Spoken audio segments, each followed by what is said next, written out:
পরীক্ষা আসলেই টেনশন হয়, ভয় লাগে? চিন্তা করবে না তাহলে।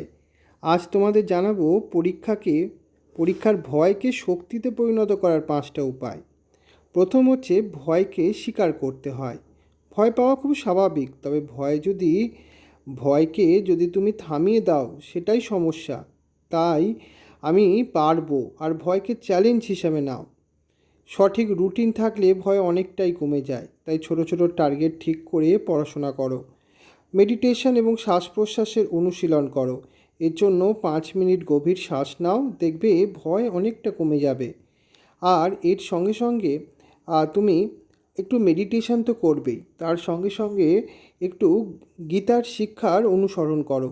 ভগবান শ্রীকৃষ্ণ কি বলেছেন জানো? কর্ম করো কিন্তু ফলের চিন্তা করো না। তাই সৎভাবে পরিশ্রম করো, ফল নিয়ে চিন্তা বাদ দাও। তুমি তোমার কাজটা করো, পড়াশোনাটা ঠিকঠাক করো। নিজেকে তুমি বলো আমি পারবো, নিজের প্রতি তুমি বিশ্বাস রাখো। তুমি যদি চেষ্টা করো, তোমার সফলতা কেউ আটকাতে পারবে না। ভয়কে জয়ে পরিণত করো। পরীক্ষা পরীক্ষা তোমার ভালোই হবেই হবে।